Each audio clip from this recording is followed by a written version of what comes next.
Tradition, finish that. All right, for our weeknight, classes, all right.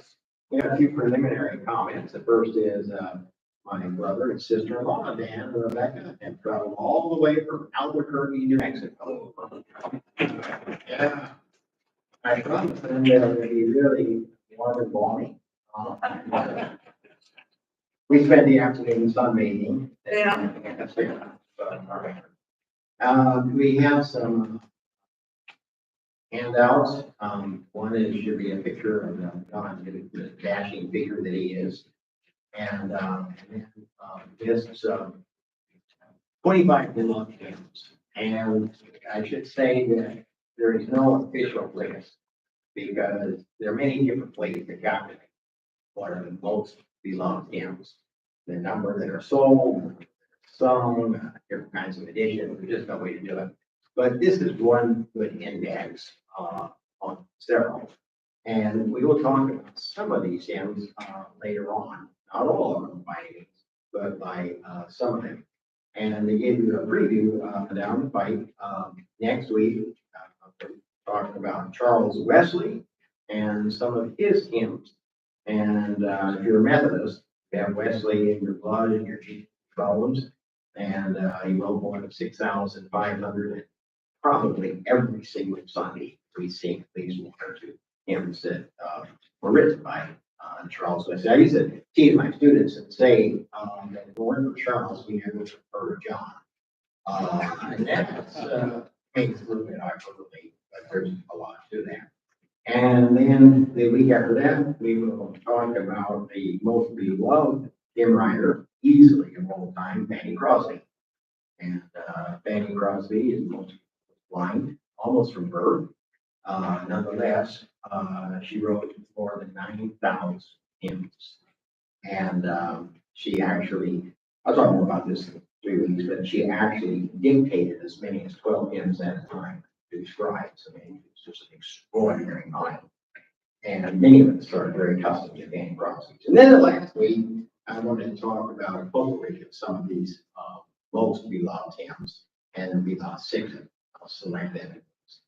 Look at the backgrounds of them. All right.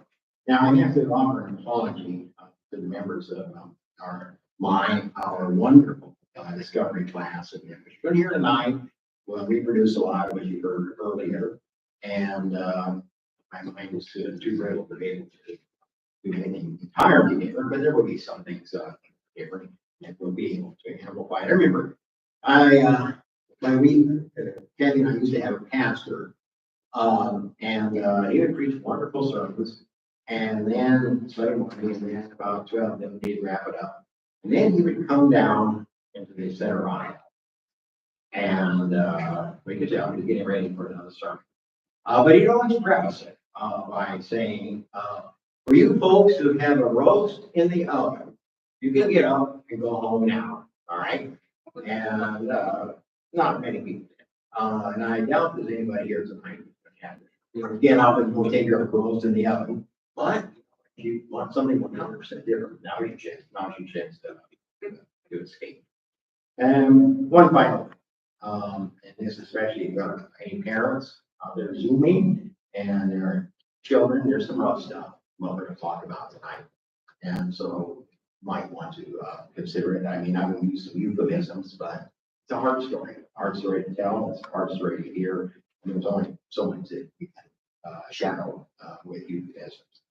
Begin with a word of prayer. Lord, be with us tonight.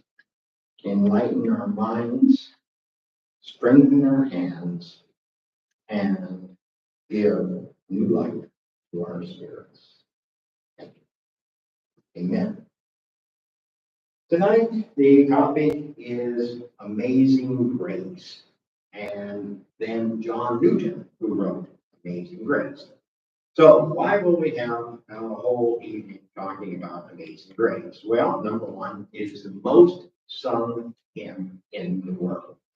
Now, I don't know how hymnologists can calculate that, how can you prove it, but there seems to be consensus of people who study this stuff that it is the most sung hymns. And they come up with a figure that it is sung in some kind of formal occasions 10 billion times a year. Again, I have no idea how they generate that figure, but these people do this sort of thing for a living, and it's a it's a good indication that this song is sung an enormous number of times. And another reason for us to talk about Amazing Grace, and that is that this year marks the 250th anniversary of its composition, and there are various commemorations of it. And I should tell you that there is a marvelous, wonderful book both about the hymn and about John who wrote it. And the author is a historian in Canada whose name is Bruce Hindmarsh. Hindmarsh. Teaches at Regent College in Vancouver. And Bruce is an expert on John Newton, but he has written this wonderful book with the assistance actually of a novelist. So, most historians have trouble making things all that interesting, but this novelist had taken this book and made it really marvelous. So, and it's called Amazing Grace. Bruce Hindmarsh, and you can get it on my There's one more reason for us to think about, talk about this particular hymn, and that is it is entangled in the story of race in America.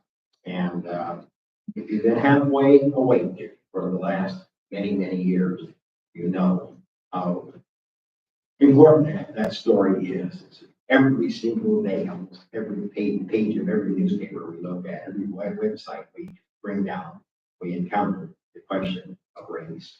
And it's his story and race involved in it from beginning to end.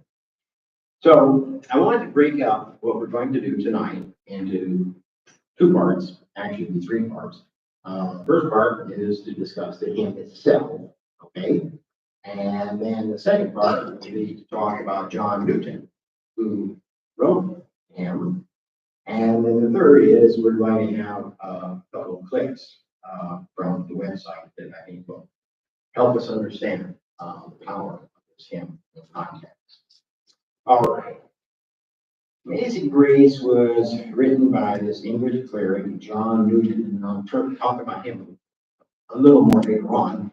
But Amazing Grace written by an English cleric, Anglican priest, whose name was John Newton. And he wrote it in December of 1772.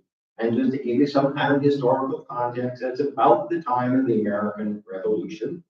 And he actually wrote it on Christmas Eve of 1772. But it was not a hymn that anybody paid much attention to at the time. And it actually was not published for almost another decade. It came out in 1779 in a book called Olney Hymns. Olney was the town where John Newton was serving, Olney, little town of Midlands in England.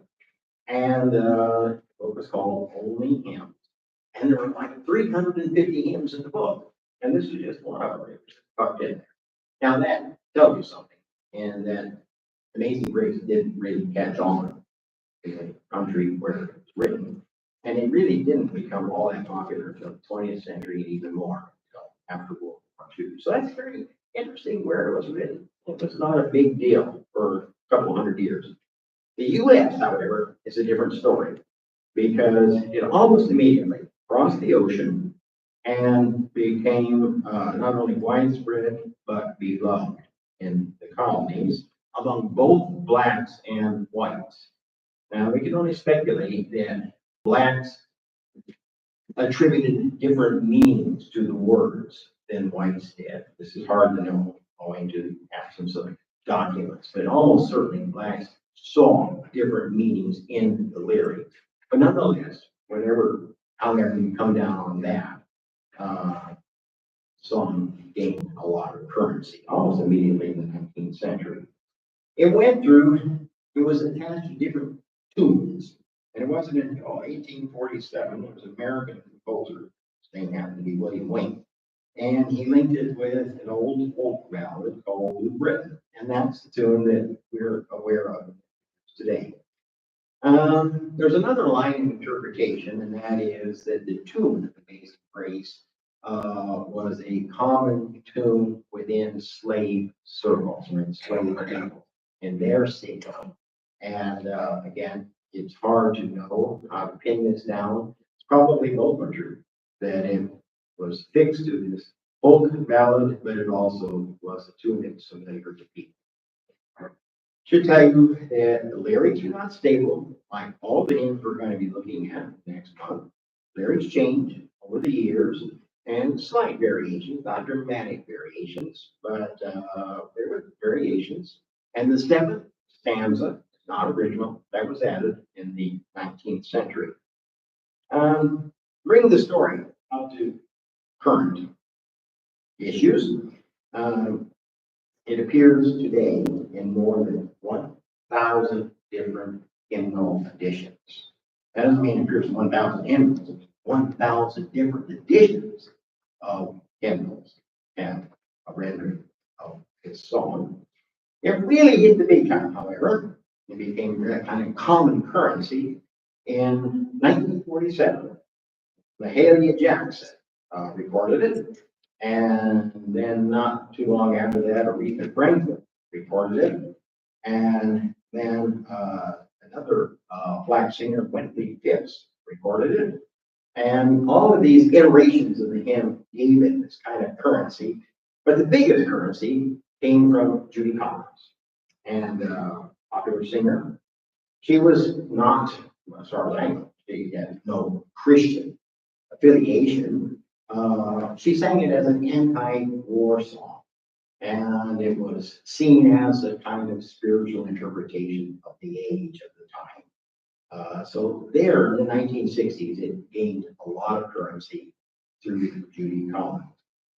But it started gaining currency in other ways too, and then it became a memorial hymn for national crises. So remember the Oklahoma City bombing, 1995. There was a memorial service, and as it happened, Billy Graham spoke at that memorial service. And this was, in a sense, the official hymn for the memorial service. And then after 9/11, once again, a memorial service at Nashville Cathedral, Washington, where once again Billy Graham and a lot of other people, George W. Bush spoke, but this was the hymn that commemorated. There was a dirge for what took place on 9/11.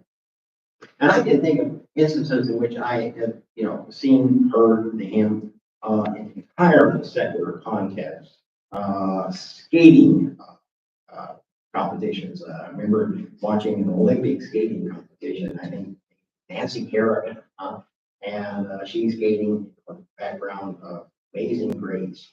Maybe one of the reasons that this song has gained such currency, popular culture, is that it isn't until the final verse that God is mentioned. And it could be that it could have this kind of currency because it doesn't step on anybody's theological toes quite late in the song. I don't know. But all of this to say is that one of our hymn historians has put it very nicely. He said, Amazing Grace is the spiritual national anthem of America. And I think maybe some of that's because Star Spangled Banner is so hard to sing, okay? And Amazing Grace is a whole lot easier for most of us to sing. Well, so much about the song itself.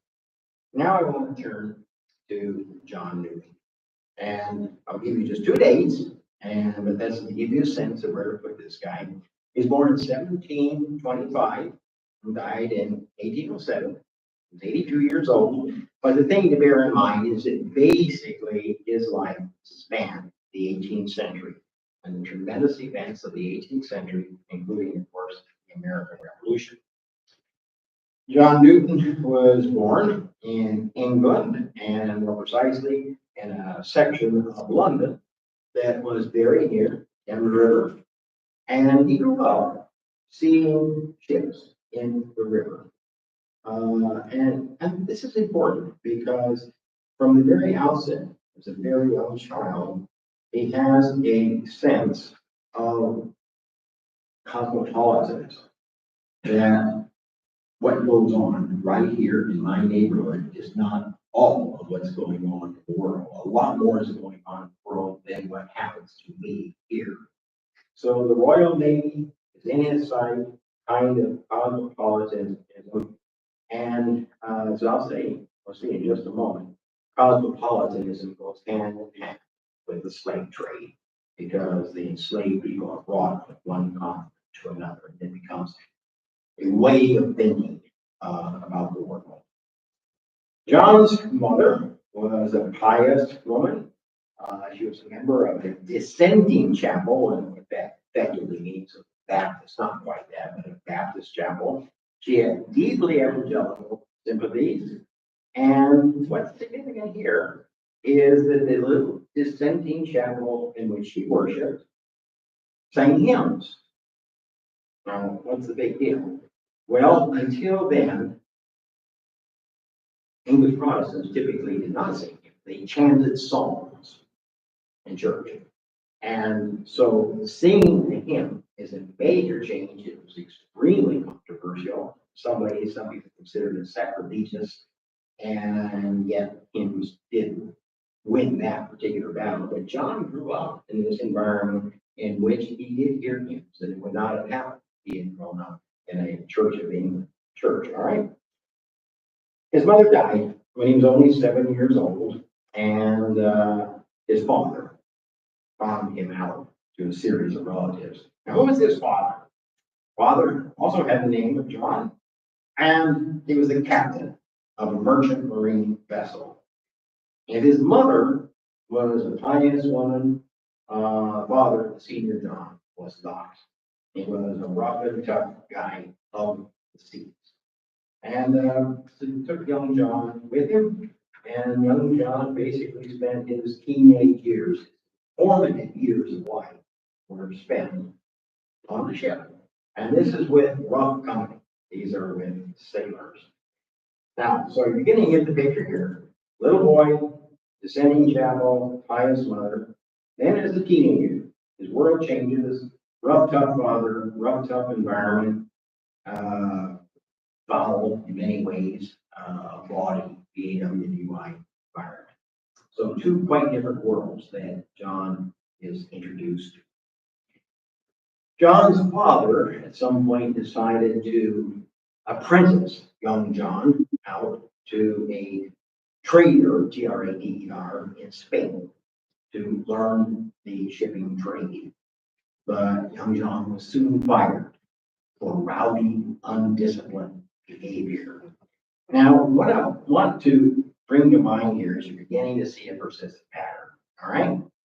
Because what happens in this young man's life is that part of the time, he is recapitulating what his mother had taught him. Reading the Bible, daily prayer, self-denial, he even goes through a period of becoming a vegetarian, okay? And then this would alternate with another kind of personality that would take over. And this personality would be one that involved, again, bawdy behavior, extraordinary foul language. Young John was known among a bunch of cursing sailors as a man who did outdo them in profanity. He also developed a habit of, shall we say, visiting bad women. Now that would make him a bad man too, but you can understand what I'm saying here. And as part of this, he became an advocate. He advertised himself. So, get the picture here. Young guy reading the Bible, pious, becomes a vegetarian, and then in other weeks of his life, he moves exactly to the opposite. I would say the man is bipolar. Most psychiatrists can kind of figure out some of these bipolar, but he certainly is spiritually bipolar, oscillating between these extremes. When he was 19 years old, he was, as they said in those days, impressed by the Royal Navy. In other words, he was drafted. And the Royal Navy put him on a naval ship and against his will. He found this to be just an extraordinarily hard life. He escaped, he was recaptured, he escaped, recaptured, flogged. It's got a rough life, all right? But he ends up on a merchant marine vessel, and now he's in his young 20s. He's on a merchant marine vessel, and then he is traded off to the captain of a slaver. Slavers were ships whose occupation, whose source of money was transporting human beings from Africa to the New World. And so John now is working on a slaving vessel or a slaver. Now we're going to do an excursus. We're going to pause, and what we need to do is talk for a little while about human slavery. And some of this is going to get hard to hear. Let me make a general comment that will set you back, but listen and internalize this. Until the year 1850, the majority of humans who crossed the Atlantic were not white, but they were black. I'm going to say that again so this can sink in to our consciousness, who we are here, first area United States. Until the middle of the 19th century, the majority of people who crossed the Atlantic were enslaved. They were black. So we have all of these images, of the grade school, the Pilgrims and the Puritans and all this, maybe a little bit about the settlers in Jamestown. It doesn't really register. Certainly didn't register with me. So I started studying this stuff.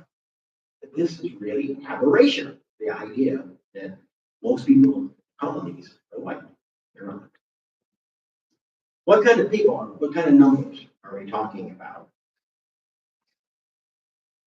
Demographers disagree somewhat, but one figure that is in quite a bit of consensus is 12 million. 12 million people brought across the Atlantic. Of those 12 million, about 1 million died in passage. Now, if you think about what the passage was like, this is where it gets, slavery itself is grim, but the middle passage is what it was called, was extraordinarily more grim. Male slaves were shackled, and they were berthed, B-E-R-T-H-E-D, and berths that were hung so close together that they could barely raise the head without touching the berth above them. Shackled and almost totally confined, as in coffin. What we know from descriptions of what these holds were like is that the floor of the hold was typically awash with urine, with feces, with vomit, and this trip would last some 6 weeks in this environment. Now, these are just the men. Women were also enslaved, captured and enslaved, and children, and I will turn to those two in just a minute. But the men were shackled and living in this situation. Now, we know that about 1 million died in passage, and we would think of it as a humanitarian catastrophe. How did it happen that 1 million people would die in this situation? Well, we know now. But in the 18th century, it was not seen as a humanitarian catastrophe. It was an economic catastrophe. Because these humans represented an investment. And if they died, then that's an investment loss. So you would think they would make some effort to keep them alive. And they did, in fact. But the motivation was to preserve the economic investment. Now, where did the men and women come? The typical pattern was this. On West Africa, particularly in the country of Guinea, tribal chiefs led raiding parties into Central Africa where they captured enemies and brought them back for sale. Sometimes there were wars, and sometimes these individuals were essentially prisoners of war, but more often they were the tragic product of raiding parties. They would bring them back and sell them. Sell them, what does that mean? It means that men were valued by their health, their ability to work. Women were valued because they could reproduce, and they did.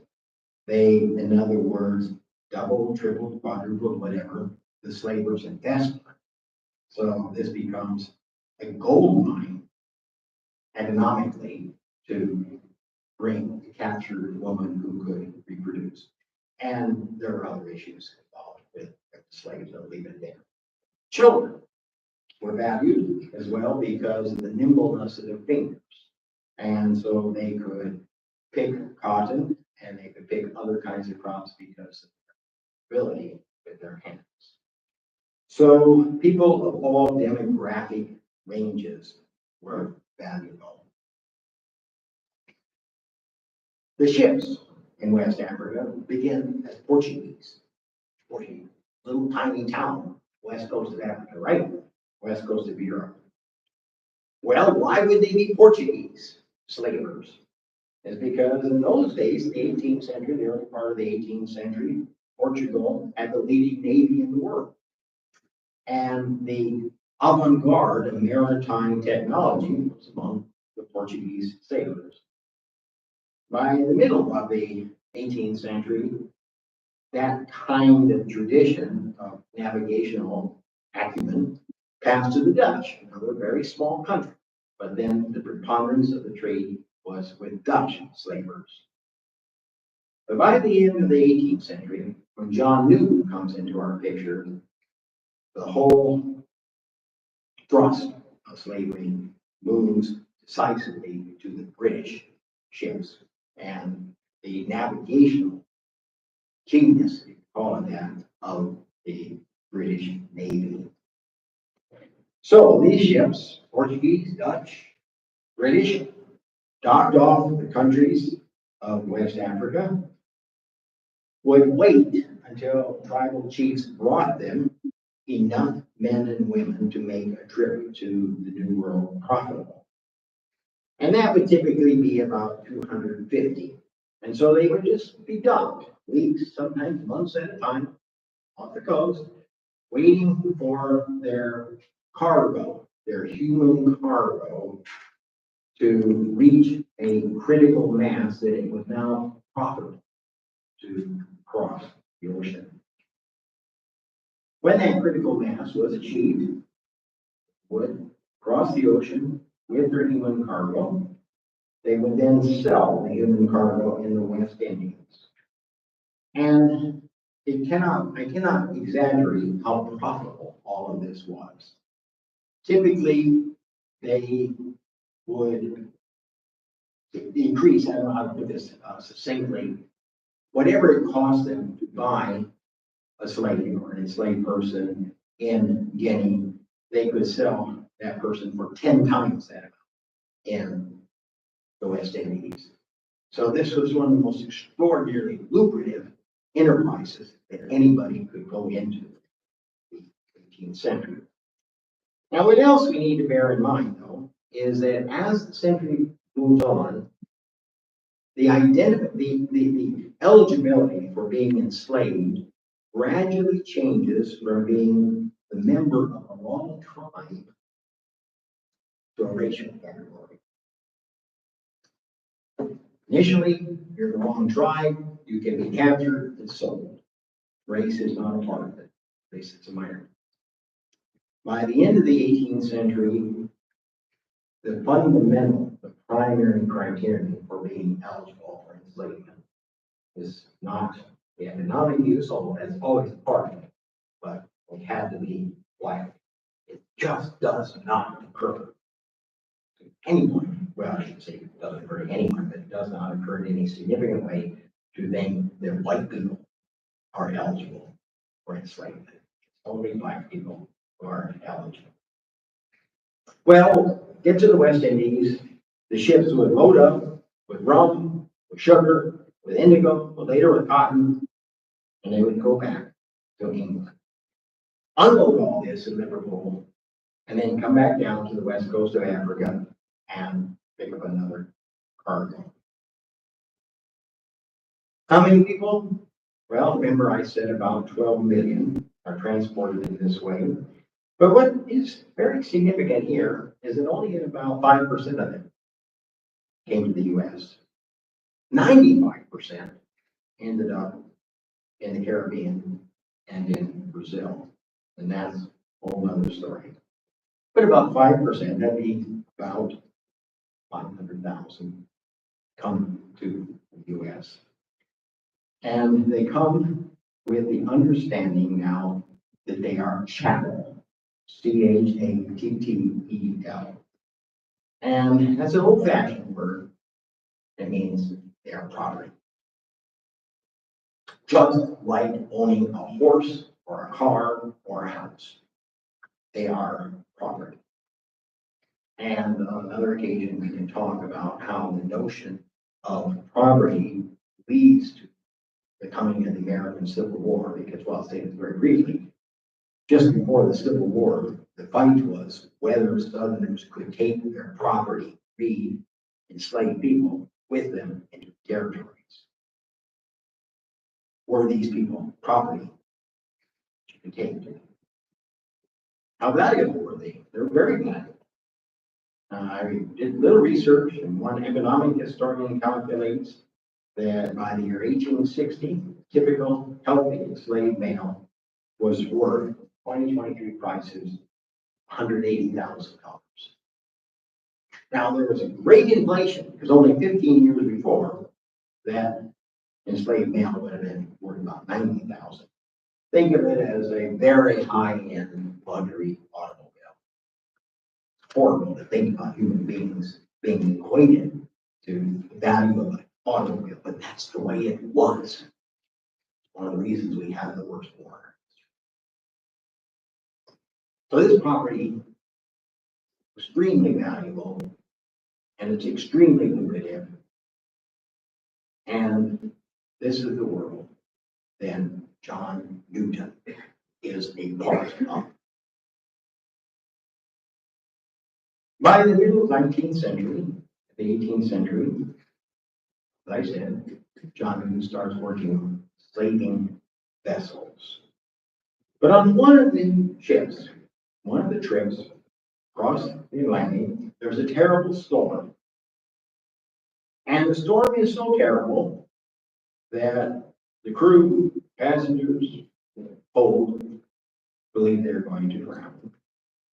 And so John Newton goes back to what his mother had taught him and cries out to God to save him, to save the ship. Incidentally, that means saving the cargo. As it happens, the storm subsided. And so John Newton saw himself as saved in both senses of the word. He was saved from drowning. But he also then begins to see that God cared about him.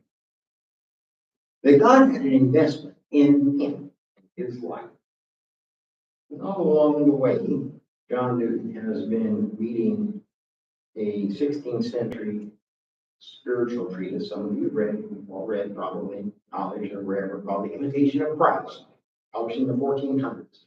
Thomas Aquinas. And the argument of the Imitation of Christ is that we are accountable. We can't just live any way we want. We're going to be accountable in our lives for how we live. And so John Newton brings this way of thinking into his praying, into his understanding of himself. So from there on, John Newton is wonderfully converted and becomes an itinerant Methodist minister, right? No. Because you remember what John Newton is. He's a man who is spiritually bipolar. And so he has relapses. He thinks he is saved, he thanks the Lord, and his sanctification is his purification, his sanctification all begins on board the ship when this storm subsides. But John Newton's salvation doesn't last. And he relapses back into some of his older habits. But he oscillates. John Newton doesn't settle in one of those older habits. And he's coming back into a new sense of obligation, salvation, commitment to the Christian faith. And he finally begins to have a sense that there might be something wrong with being a sailor of a ship with 250 people in the hold who are going to be sold. Eventually, John Newton becomes the captain of his own slaver. And he makes 6 trips from Guinea to the West Indies. Filled 215 or so people each trip. Hugely profitable. But as he's making these trips, finally begins settling that something's wrong here. Now at this point, he doesn't come to a clear conviction that the whole institution of slavery is wrong, but rather a kind of premonition. Something's amiss here. And especially with the enslaved children. This particularly bothers him. So at the age of 29, he says, I've had enough. And he leaves the shipping business. And he goes to work in Liverpool. There's a banker, an accountant, tide surveyor. And he does this for 10 years. And in that 10 years, the hound of heaven begins to chase John Newton. And more that hound of heaven said, I'm calling you. I'm calling you into the ministry. John Newton is not trained theologically. He hasn't gone to Cambridge, Oxford, or all the Anglican pastors of training. He hasn't done that.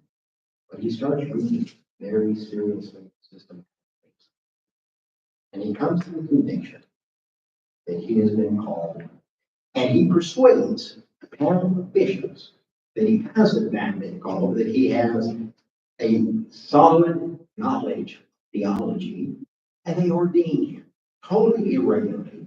They ordain him, and he is appointed to serve at this parish in this little town in the middle of it called Olney. And there he serves for 16 years. Now, we come to this date we started with, 1772.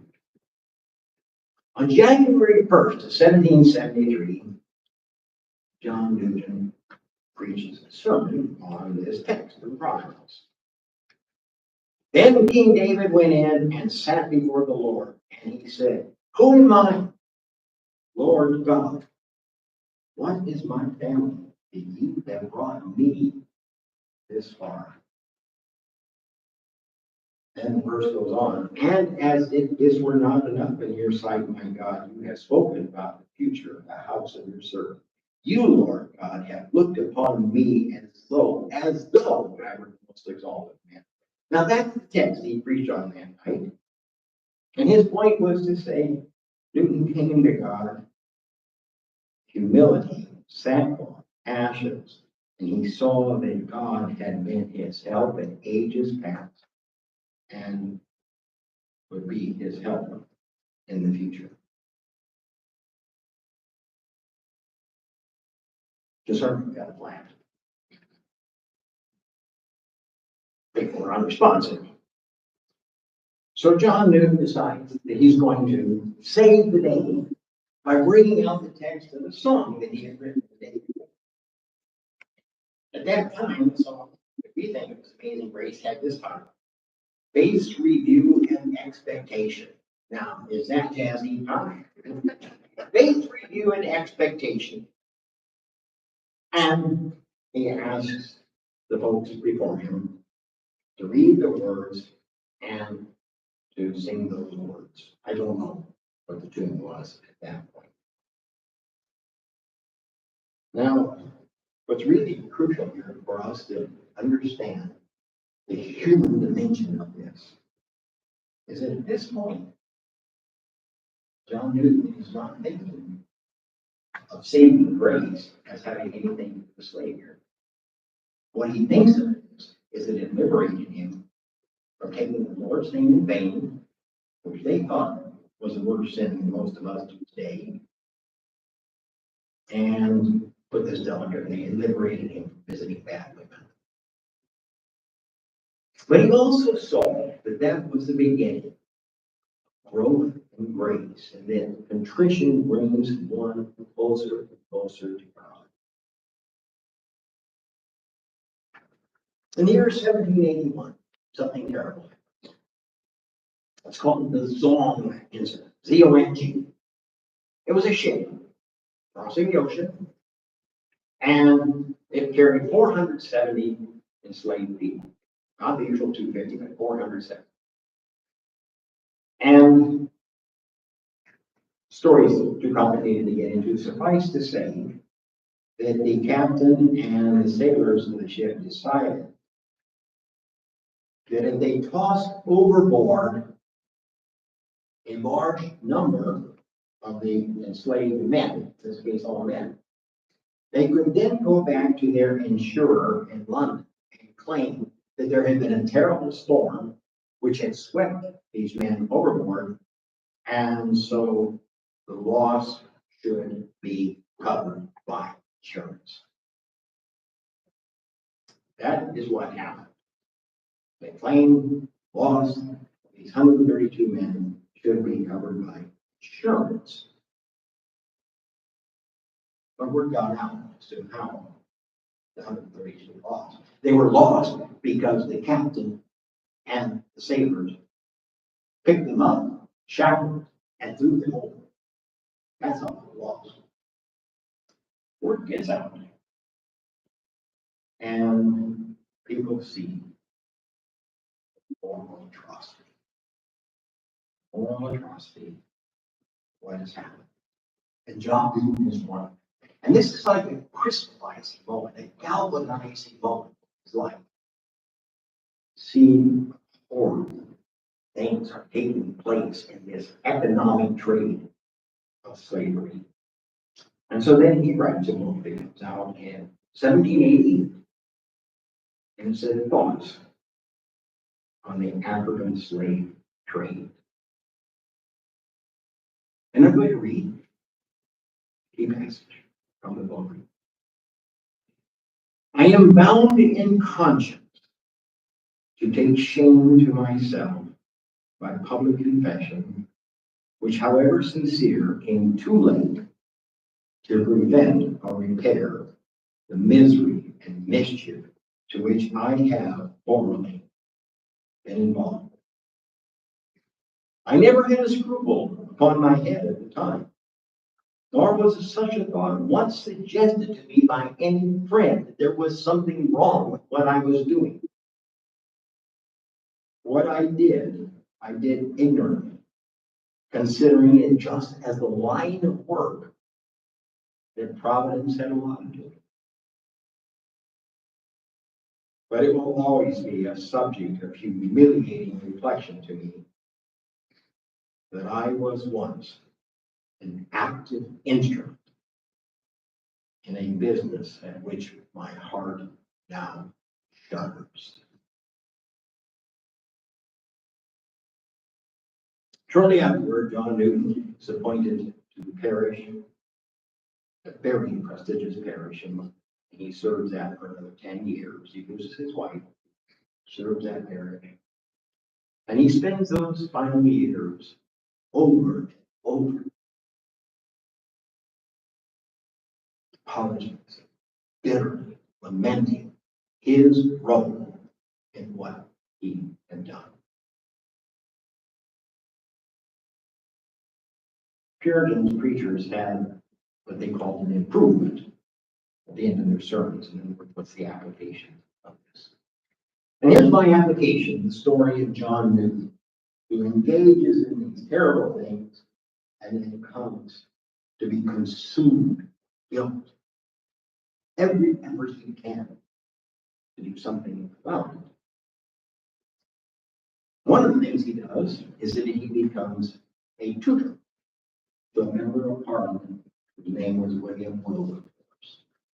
And we don't need to go into a lot of story here, but suffice to say that William Wilberforce was the key figure in bringing about the abolition of slavery in England in 1807, and then all of slavery became the United Kingdom 30 years later. And all of this takes place 30 years before it happens in the United States. In the United States, it happened at the cost of nearly 1 million people slain. In England, it was relatively painless. And the painlessness of the abolition of slavery was because, a lot of reasons, but especially William Wilberforce, but William Wilberforce was tutored by John Newton. So you can see how this chain of causation develops. So my theological improvement is this. We Protestants usually think of grace as unqualified, unmerited. Just reach out and take it, right? And for some people, that is exactly what happens. We all know of people who undergo the kind of sky blue conversions. That happens. And there's some very powerful stories. But for many people, that's not the way it happens. And it wasn't the way it happened for John Newton. The way it happened for John Newton is that it was a long process of salvation, moral understanding, what it meant concretely to be a Christian. And here I bring in a quotation from someone very different from John Newton, many years later, Alexander Solzhenitsyn. One of the great lines of Solzhenitsyn is this: the line that divides good and evil is not a line that divides political parties or states or individuals, but it is instead a line that runs straight through every human heart. It takes time to find grace, and that line runs straight through every heart. It takes mentoring, it takes tutoring, and I would add, it takes the work of the whole body of Christ, bring about an understanding of that line through every human heart. So what this means is that there's hope for all of us, no matter our past. God's grace is deep enough to redeem the very worst of us. And more important, I would say, God's grace is deep enough to redeem the very best of us. Story of amazing grace, the story of John Newton, the story of grace, how it actually has come to us. Now, Kristen has a couple of clips. It's part 3 that I want you to see and think about our lives. They're very meaningful. Okay. You know where this was? It was in the Charleston massacre.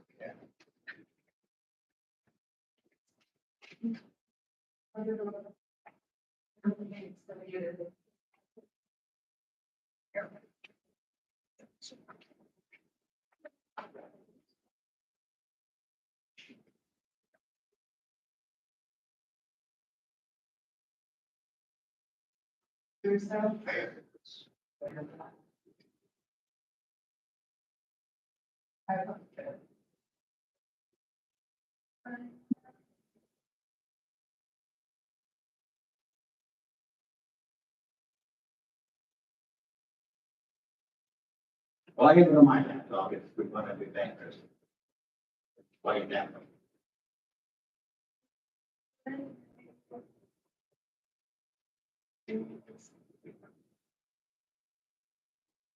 So you see when everything is small, I apologize for.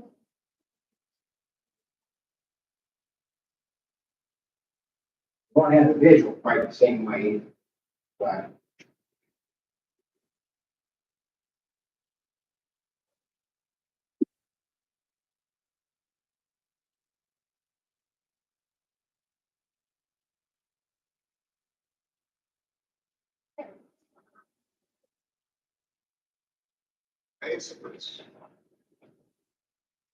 But I should be able to get it right now. I'm one. Right?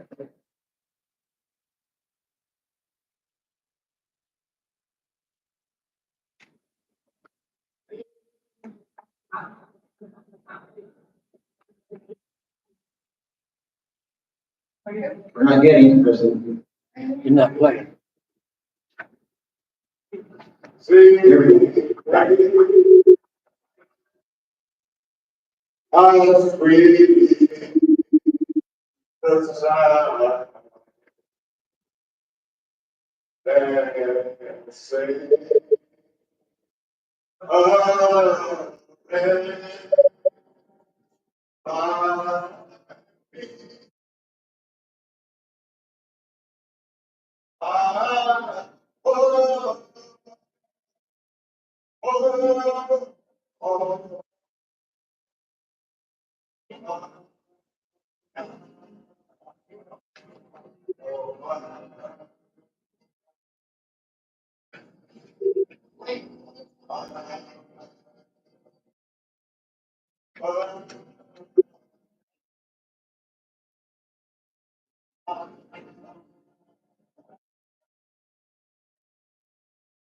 So the second step. The second clip is from Whitney Phipps, who is a frequent singer for the Billy Graham Crusades.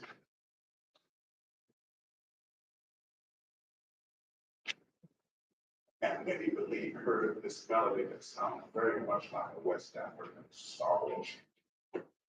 And it wrote that the words amazing grace and sent his words to a slave. I looked up that song.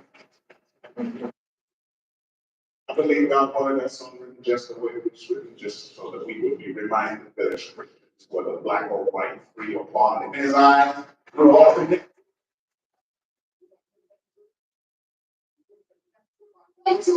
Grace.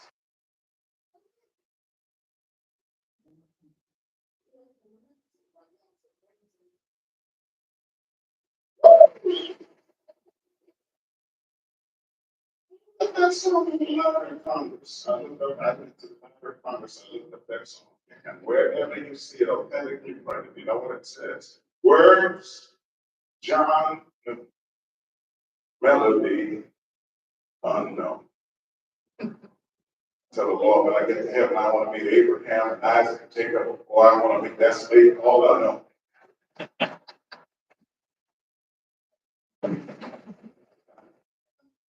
Recorded that song the way I hear it when I sing it. I still hear the sound of the slave ships in the water. I want to sing the way John Luke probably first heard it coming up out of the belly of the ship.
How sweet the sound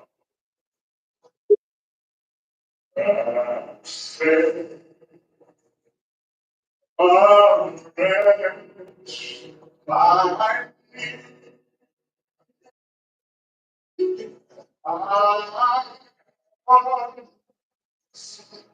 I was lost, but now I'm found. Was blind, but now I see.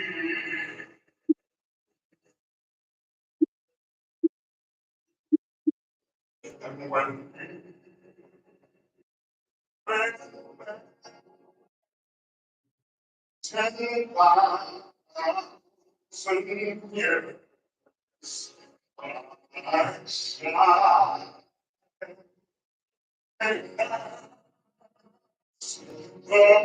the sun.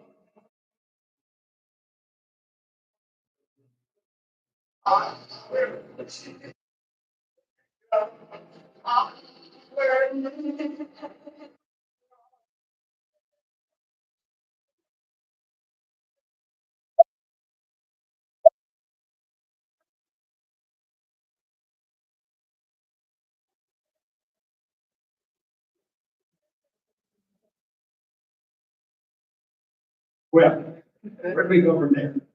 And, thank you, Paul. And, well, we have 2 minutes. You want to ask a question or comment? I have a question. Yeah. Just from a historical perspective, completely really aside from the beauty of the message and its relationship to slavery and human bondage. You said that that's probably how, or perhaps how John Newton first heard it. Yeah, that's wrong. Yeah, He's got that wrong. okay, I shouldn't let you know that. sure, that makes sense. He's a singer, an opera singer. That, I should know that. Yeah, you understand, that was his misunderstanding. That doesn't pretty much change the, when he did that. That doesn't change the real meaning Yeah. of it, it's just, might just, I Yeah, mean, yeah. Can I tell a little 2-minute testimony? Sure. I mentioned it in our Sunday school class on Sunday. Two Sundays ago, a couple of people from our church got married. And they invited me to lead the singing for the service. Jordan Drive and his wife, Steve May, she's from Taiwan. He's American. We have a connection there. And, they picked the songs they wanted to sing. They're both Christians, but not everybody in Taiwan's a Christian, as you know. So there's a big crowd of people there, and about a third of them were Chinese, Taiwanese friends. So some came all the way. And the third song they picked was this Amazing Grace. And I knew the reason they picked that because everyone was going to know it and sing it together. And I noticed that as I was playing the guitar, just singing the song, and they had a little vocals so they could sing. But almost nobody was listening at it. We got to the last verse and sang Amazing Grace. Again, I just stepped out, stopped playing my guitar, and I just heard a whole bunch of people with Chinese accents and a whole bunch of Americans from Ohio, and Michigan, and North Carolina, singing that song so beautifully together. And I just went, you know, the Lord has started their journey right now. Wonderful. Together. Hear that? It works. Yeah. Together. And you notice when we're on the scene, everybody's singing along. And when the bits is singing, you see the people there, they're singing together. Yeah. There's one other thing I think I bring, I've had Kathy driving here that, where he says, when I get to heaven, I don't want to meet that sweet thing. And we came from, they made, we came from Orange Church in Chapel Hill, Orange Church had a cemetery. And Orange Church is down to 32. And, maybe 20%, tombstones in Orange Cemetery. And no names. And all we can understand, the only way we can interpret it is that these were slaves. But they have no names. When I meet that slave, whose name is unknown. A lot of powerful messages here. Sorry. Well, we've come to the end of our time. I promise we wouldn't go over, John. But next week, we're going to do Charles Wesley. Some wonderful things he has given to us. Thank you all for coming. And let's do that.